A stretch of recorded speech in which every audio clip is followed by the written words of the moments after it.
আসসালামু আলাইকুম। Bangla audio book চ্যানেলে আপনাদের স্বাগতম। এখন আপনারা শুনবেন হুমায়ূন আহমেদের লেখা গল্প আকাশপরী। নীলুদের বাসায় মাঝে মাঝে একজন হেডমাস্টার সাহেব বেড়াতে আসেন। তিনি নীলুর বাবার বন্ধু আজিজ সাহেব। হেডমাস্টাররা সাধারণত যেরকম হন, উনি মোটেই সেরকম নন। খুব হাসি খুশি স্বভাব, আর এমন মজার মজার ধাঁধা জিজ্ঞেস করেন নীলুকে যে নীলু হেসেই বাঁচে না। একদিন জিজ্ঞেস করলেন, বলো তো দেখি মা, 3 আর 1 যোগ করলে কখন 5 হয়? নীলু ভেবেই পায় না। 3 আর 1 যোগ করলে সবসময় 4 হয়, 5 আবার হবে কি করে? কি পারলে না? ভেবে দেখো, কখন 3 আর 1 যোগ করলে 5 হয়? নীলু বলতে পারে না, শুধু মাথা চুলকায়। শেষে আজিজ চাচা হেসে বললেন, যখন অঙ্কে ভুল হয় তখনই 3 আর 1-এ 5 হয়। এই সহজ জিনিসও পারলে না বোকা মেয়ে, ছি ছি। আর একদিন বললেন, বলো দেখি মা, কে ফরফর করে ওরে, উটপুট করে কামড়ায়? নীলু বলতে পারে না। আজিজ চাচা হা হা করে হেসে বললেন, পিপিলিকা পিপিলিকা। নীলু অবাক হয়ে বলে, পিঁপড়ের বুঝি পাখা থাকে? খুব থাকে। পড়নি কবিতায়, পিপিলিকার পাখা হয় মরিবার তরে, তখন তারা আগুনে ঝাঁপিয়ে পড়ে। আগুনে ঝাঁপিয়ে পড়ে কেন? আজিজ চাচা গম্ভীর হয়ে বলেন, আগুন তখন তাদের ডেকে বলে, আমি কি সুন্দর, আসো তোমরা আমার কাছে। ভয় কি ভাই? আজিজ চাচাকে নীলুদের বাসায় সবাই খুব ভালোবাসেন। সবচেয়ে বেশি ভালোবাসেন নীলুর বাবা। আজিজ সাহেব এসেছে শুনলেই তিনি চেঁচিয়ে ওঠেন, হেডু এসেছে, হেডু এসেছে, ও নীলু, তোর আজিজ চাচা এসেছে। বাসায় একটি হুলস্থুল পড়ে যায়। মা একটা কেটলি চাপিয়ে দেন চুলায়। আজিজ চাচার আবার মিনিটে মিনিটে চা চাই কি না। চায়ের কাপে চুমুক দিতে দিতে আজিজ চাচা পা তুলে আরাম করে বসেন সোফায়। দাড়িতে হাত বোলাতে বোলাতে শুরু করেন গল্প। নীলু তো ছোট, কাজেই তাকে ভূতের গল্প শুনতে দেওয়া হয় না। নীলু শুনতে চাইলে মা বলেন, তুমি যাও নীলু, অল্প বয়সে এসব গল্প শুনলে ছেলে মেয়ে ভীতু হয়। আজিজ চাচা তখন তর্ক করেন, ভীতু হবে কেন ভাবি? আমি যে ছেলেবেলায় এত ভূতের গল্প শুনেছি, আমি কি ভীতু? মা তবু রাজি হন না, ঘাড় বাঁকিয়ে বলেন, না না, নীলুর এসব গল্প শুনে কাজ নেই। নীলুর খুব ইচ্ছে করে ভূতের গল্প শুনতে, কিন্তু ইচ্ছে করলেই কে আর তাকে গল্প শুনতে দেবে? এমন মন খারাপ লাগে তার, একেবারে কেঁদে ফেলতে ইচ্ছে হয়।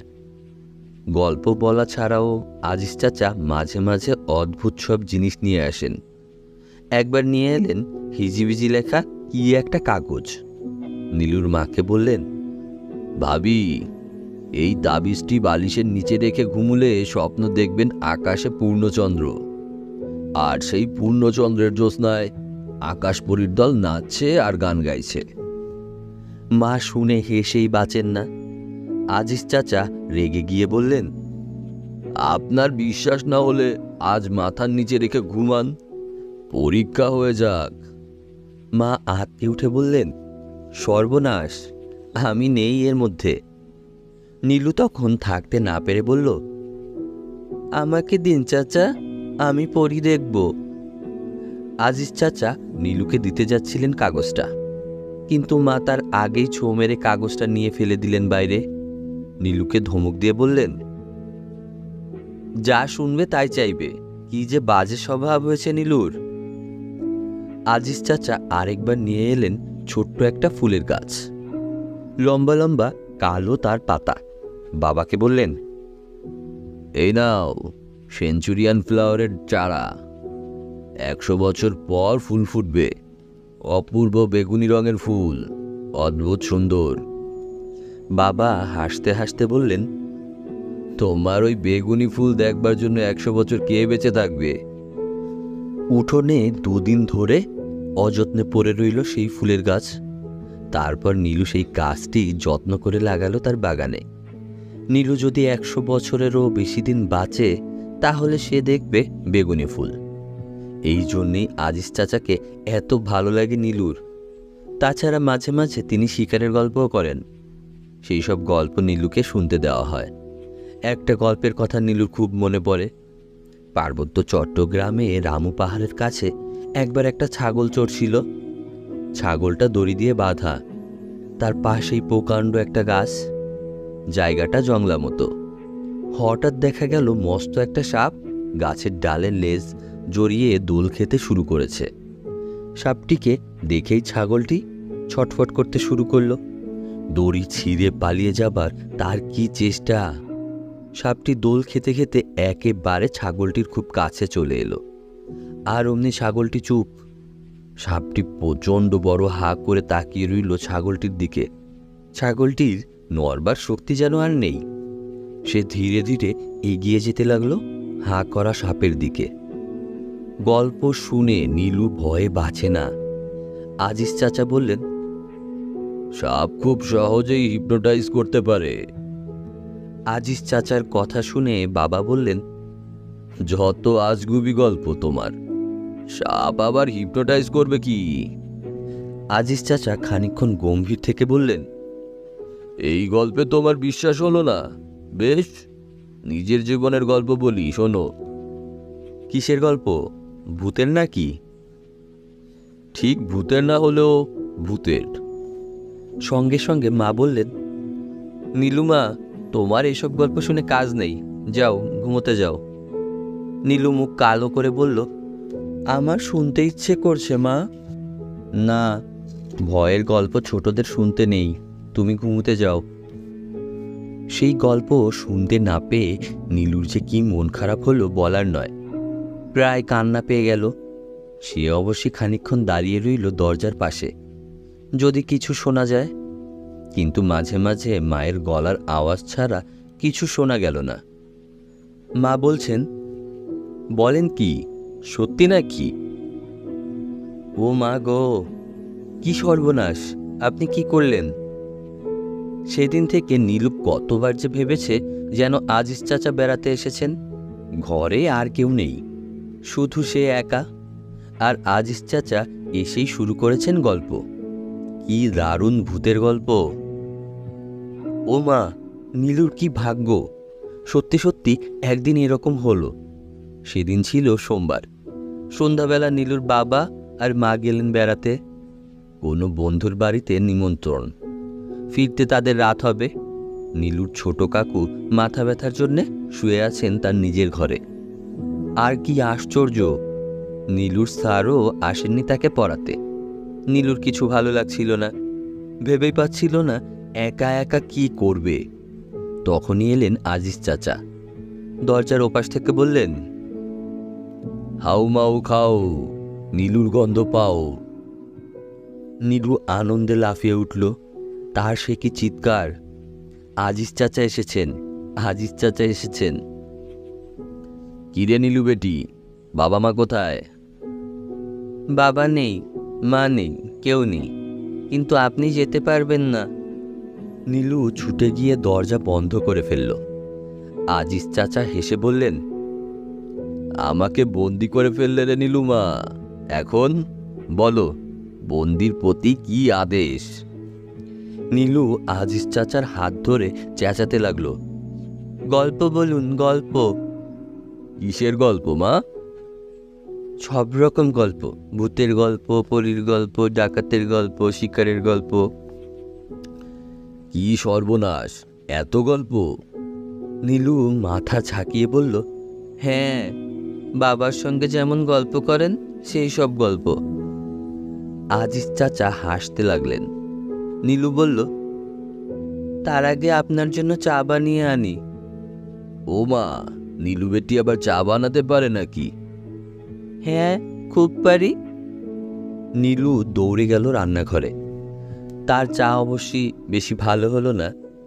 দুধ হয়ে গেল খুব বেশি, মিষ্টি হলো তার চেয়ে বেশি। তবু আজিজ চাচা চায়ে চুমুক দিয়ে বললেন, চমৎকার, এত ভালো চা আমি সারা জীবনেও খাইনি। এই বলেই তিনি গম্ভীর হয়ে দাড়িতে হাত বোলাতে লাগলেন। নীলু জানে এখন গল্প শুরু হবে, কারণ আজিজ চাচা গল্প বলার আগে সবসময় গম্ভীর হয়ে দাড়িতে হাত বোলান। বাংলাদেশের একজন অতি বড় লেখকের গল্প বলি, শোনো। তার নাম বিভূতিভূষণ। সত্যি গল্প চাচা? হ্যাঁ মা, সত্যি। বিভূতিভূষণের ছিল খুব ঘুরে বেড়ানোর শখ। একদিন ঘুরতে ঘুরতে হাজির হলেন এক পুরনো রাজবাড়িতে। ভাঙা বাড়ি, দরজা জানলা ভেঙে পড়েছে, জনশূন্য পুরী। বাড়ির সামনের বাগানে আগাছা আর কাটা ঝোপের জঙ্গল। অবশ্যই বাড়ির ডান পাশের পুকুরটি ভারী সুন্দর, টলটল করছে পানি, শ্বেত পাথরের ঘাট, সব মিলিয়ে অপূর্ব। তিনি সেই বাঁধানো ঘাটে গিয়ে বসলেন। খুব জ্যোৎস্না হয়েছে, আলো হয়ে গেছে চারিদিক, ফুরফুরে হাওয়া দিচ্ছে। ক্রমে ক্রমে রাত বাড়তে লাগলো। তিনি বসেই রইলেন। এক সময় তার তন্দ্রার মতো হলো, আর ঠিক তখনই তার মনে হলো কে একটি মেয়ে যেন খিলখিল করে হেসে উঠেছে। তিনি চমকে চেয়ে দেখেন রাজবাড়ির বাগানে যে মার্বেল পাথরের পরিমূর্তিটি আছে সেটি নড়তে শুরু করেছে। তিনি অবাক হয়ে তাকিয়ে দেখলেন মূর্তিটি সত্যি সত্যি ডানা ঝাপটে খিলখিল করে হেসে উঠল। তিনি ভয় পেয়ে চেঁচিয়ে ডাকলেন, কে কে ওখানে? অমনি ডানা ঝাপটানো বন্ধ হয়ে গেল। পরিটি আবার মার্বেল পাথরের মূর্তি হয়ে গেল।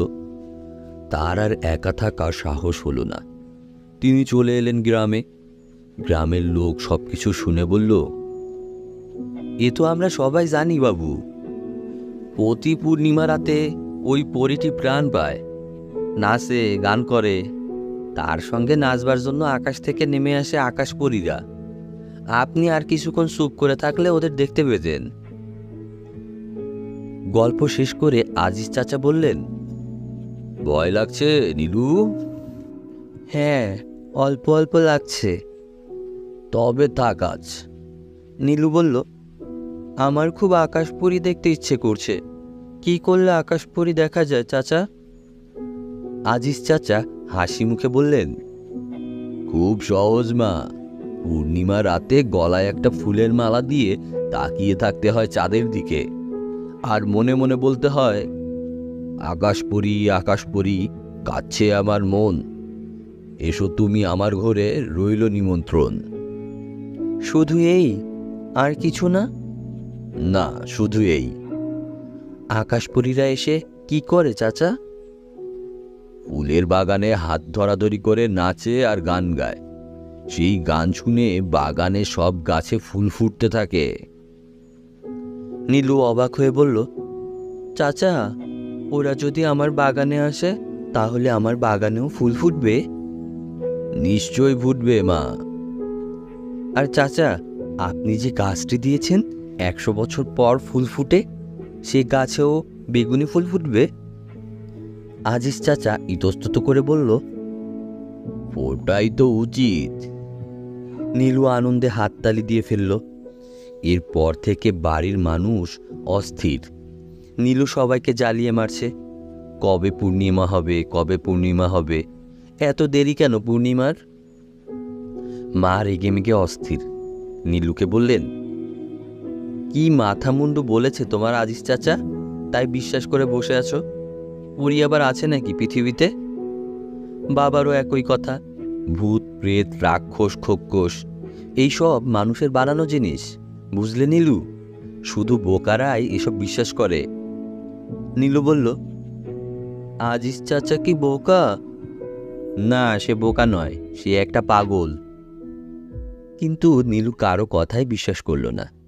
পূর্ণিমা রাতে সত্যি সত্যি একটি ফুলের মালা গলায় দিয়ে বসলো জানালার পাশে, আর আপন মনে বলতে লাগলো, আকাশপরী আকাশপরী, কাছে আমার মন, এসো তুমি আমার ঘরে, রইল নিমন্ত্রণ।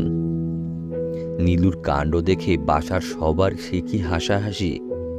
মা ঠাট্টা করে বললেন, ডিমের পুডিং আছে ফ্রিজে, পুরীরা আসলে খেতে দিস মনে করে। কিন্তু নীলুর ভাগ্যটাই খারাপ। কিছুক্ষণের মধ্যেই তার যে এত ঘুম পেতে লাগলো সে বলার নয়। ঘুম ভাঙল ভোরবেলায়। রোদের আলোয় চিকমিক করছে চারদিক। এত মন খারাপ হলো নীলুর যে বলবার নয়। মা এসে বললেন, কি রে নীলু, কি কথাবার্তা হলো পরীদের সঙ্গে? নীলু চুপ করে রইল। নাশতা খাওয়ার সময় বাবা বললেন, তারপর নীলুমা, তোমার পরিবন্ধুদের সঙ্গে কি আলাপ করলে তা তো বললে না। ছোট কাকু বললেন, সম্ভবত নীলুর সঙ্গে তাদের ঝগড়া হয়েছে, দেখছেন না নীলুর মন ভালো নেই। সবাই হেসে উঠল হাহা করে। নীলুর কাঁদতে ইচ্ছে করছিল। সে চুপি চুপি চলে এলো তার বাগানে। আর বাগানে পা দিতেই সে অবাক। কত যে ফুল ফুটেছে বাগানে! তাহলে কি সত্যি আকাশপরীরা এসেছিল? সে দৌড়ে গেল আজিজ চাচা যেই গাছটি দিয়েছিল তার কাছে। সেখানে কি কাণ্ড! সেই গাছে বেগুনি আর নীল রঙে মেশানো অদ্ভুত একটি ফুল ফুটে রয়েছে। কি অপূর্ব তার গন্ধ! নীলুর নিমন্ত্রণে তাহলে এসেছিল তার আকাশপরী বন্ধুরা। আনন্দে নীলুর চোখে জল এসে গেল।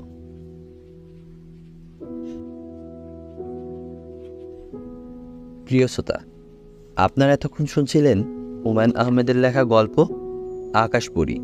গল্পটি ছোটদের জন্য হলেও আশা করি আপনাদের শুনতেও খারাপ লাগেনি। কেমন লাগছে আমাদের গল্পগুলো শুনতে? যদি ভালো লেগে থাকে তাহলে অবশ্যই কমেন্ট করে জানাতে ভুলবেন না, এবং অবশ্যই আমাদের চ্যানেলটি সাবস্ক্রাইব করে বন্ধুদের সাথে শেয়ার করবেন। তাহলে আমরা আরও নতুন নতুন গল্প শোনাতে উৎসাহিত হব। আজকে এই পর্যন্তই। সবাই ভালো থাকবেন। আল্লাহ হাফেজ।